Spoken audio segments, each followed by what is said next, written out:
Hello everyone, welcome to our channel code with Vineet Manas. तो friends, काफ़ी time के बाद ये वीडियो आ रही है। बेसिकली कुछ काम पेंडिंग से उसको सॉर्ट आउट करने में लग गए थे, तो इसलिए जो वीडियो होती है थोड़े से डिले हो जाता है इसके अंदर। तो कोशिश यही रहेगी अब कि नए प्रोजेक्ट्स हम लेके आएँ, ठीक है, जो मार्केट के अकॉर्डिंग है। जैसे कुछ आर्टिफिशियल एआई के बेसिस के ऊपर हम प्रोजेक्ट्स को लेके आए, कुछ लारावेल के ऊपर जो हमारे प्रोजेक्ट्स रह गए थे, ठीक है, उनको हम लेके आए जल्दी से। जो हमारे पहले से है, बट उसमें क्या है कि कुछ पार्ट्स हमारे पास पेंडिंग अभी भी, जो ऑलरेडी हमारी सीरीज़ चल रही है उसके अंदर कोई पार्ट्स अगर हमारे पास पेंडिंग है तो उसको हम पहले कंप्लीट करेंगे, फिर नई सीरीज़ को एज सून एज हम लेके आएंगे। तो काफ़ी मैसेजेस आए थे कि जो हमारी ई कॉमर्स की सीरीज़ चल रही है using Laravel as back end Vue JS as front end, उसके अंदर हम पेमेंट गेटवे को भी इंटीग्रेट करके देखें। तो इस वीडियो के अंदर हम वही करेंगे, पेमेंट गेटवे को इंटीग्रेट करके देखेंगे। तो नेक्स्ट जो वीडियोस होगी उसके अंदर जो हमारी ई कॉमर्स की सीरीज़ है, बेसिकली जो अब हमारे पास रह गया, एक तो पेमेंट गेटवे, चेकआउट हमने ऑलमोस्ट बना लिया था, पेमेंट गेटवे। उसके बाद हम करेंगे उसमें जो हमारे ऑर्डर्स हैं उसको, ठीक है, एक वो हम पेज क्रिएट कर देंगे, ऑर्डर फैच कर देंगे। बाकी ऑलमोस्ट हमारा कंप्लीट हो चुका है, ठीक है। तो 2 4 5 आई गेस 4 से 5 वीडियोस रह गई है, उसको हम जल्दी से कंप्लीट करेंगे। And next as soon as हम बाकी भी प्रोजेक्ट्स को लेके आएंगे। तो जो पेमेंट गेटवे है, सबसे पहले हम उसको देखते हैं। पेमेंट गेटवे में बेसिकली होता क्या है कि हम जब फ्रंट एंड के ऊपर काम कर रहे हैं, तो फ्रंट एंड में हम जब भी हम पेमेंट गेटवे की रिक्वेस्ट भेजते हैं बैक एंड में, वो हमारी रिक्वेस्ट जाती है सर्वर को। सर्वर से हम जो हमारी ऑथ की है, या फिर हम कोई भी कह लें हमारी की जो है, बेसिकली मर्चेंट की और मर्चेंट आईडी के साथ हम टोकन को जनरेट करते हैं।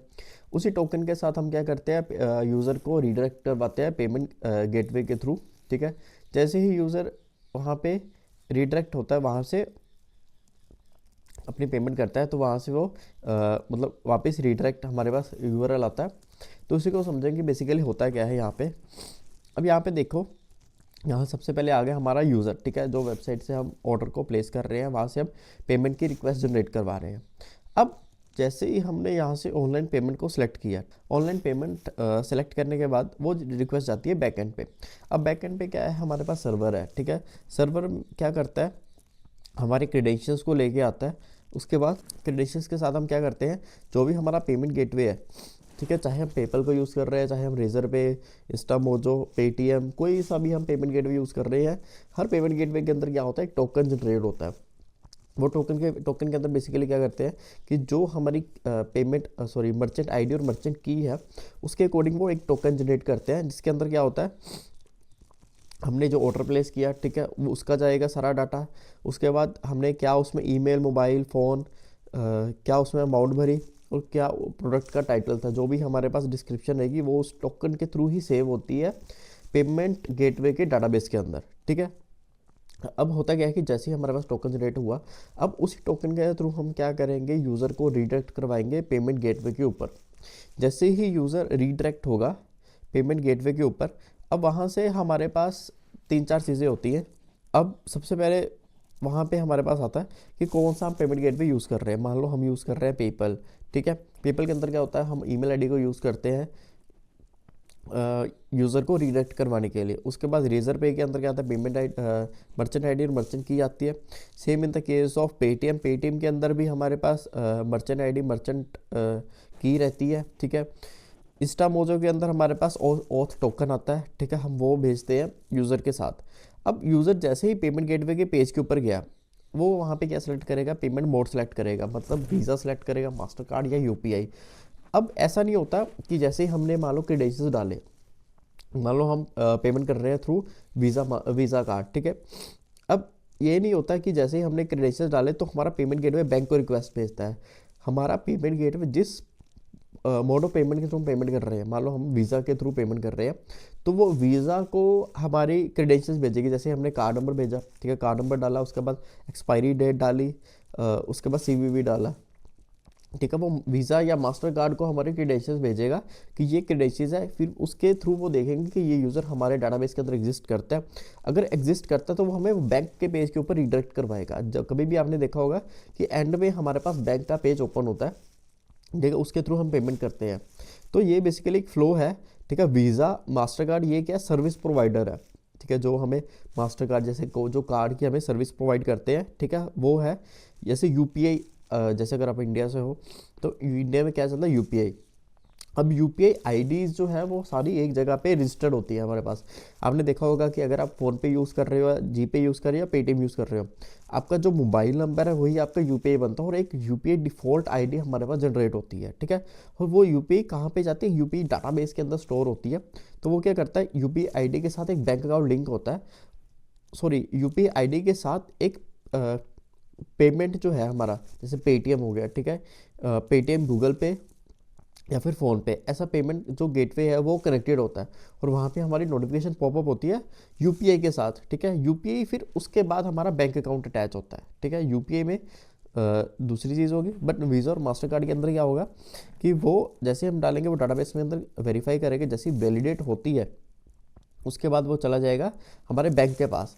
अब बैंक उसके अंदर क्या करेगा, जैसे बैंक के पास क्रेडेंशियल्स गए, बैंक देखेगा हाँ भी डाटा ठीक है, तो उसके बाद वो क्या करेगा, हमारे नंबर पे ऊपर ओटीपी भेजेगा। ओटीपी जैसे ही वेरीफाई होगा वो कंफर्मेशन भेजेगा, अगर वीज़ा और मास्टर कार्ड की है उसको भेजेगा, अगर यूपीआई से हमने पेमेंट की है तो वो पेटीएम, फ़ोन पे जिसमें हमारी डिफ़ॉल्ट आईडी चल रही है उसको भेजेगा। अब उसके बाद वो जाएगा पेमेंट गेटवे पे, ठीक है। पेमेंट गेटवे पे जैसे ही वो ट्रांजैक्शन कंफर्म्ड होगी, ठीक है, वो उसको भेज देगा। अब उसके बाद पेमेंट यहाँ से कंफर्म हुई, पेमेंट गेटवे क्या करेगा, हमारे डाटाबेस को सॉरी सर्वर को भेजेगा कि ये जो पेमेंट है ये कंफर्म्ड है, ठीक है। उसमें दो चीज़ें होंगी, या तो कंफर्म्ड होगी, ठीक है, या पेमेंट डिक्लाइन हो जाएगी।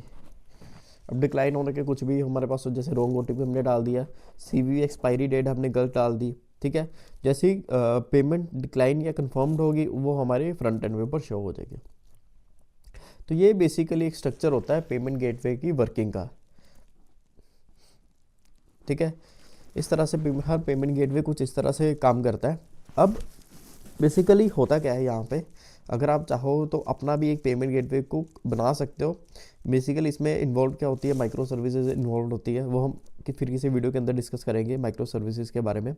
अब हम के लिए हम इतने समझेंगे कि सेंडिंग रिक्वेस्ट होगी, ठीक है, उसके बाद टोकन जनरेट हो गया, फिर हमारे जो क्रेडेंशियल्स उसको वैलिडेट किया जाता है, फिर बैंकिंग का हमेशा पेज खुलेगा। अगर आप एच डी एफ सी से बैंक मतलब एच डी एफ सी का कोई कार्ड यूज़ करते हो, पी एन बी का कोई भी बैंक का आप कार्ड यूज़ करते हो, एंड में वो बैंक का ही पेज ओपन करेगा, ठीक है।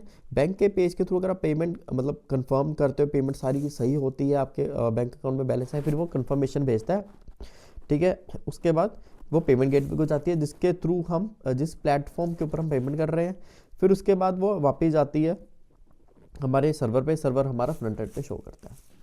तो यही है एक प्रोसेस, बट इसके अंदर बहुत सारी कंक्लूजन्स हैं, बहुत सारा मतलब ये तो एक छोटी सी मैंने वीडियो आपको बना के बताई, बट इसके अंदर बहुत सारा एक प्रोसेस होता है कि कैसे हम पेमेंट्स को इनिशियलाइज करवाते हैं, कैसे हम पेमेंट को पूरी प्रोसेस करवाते हैं।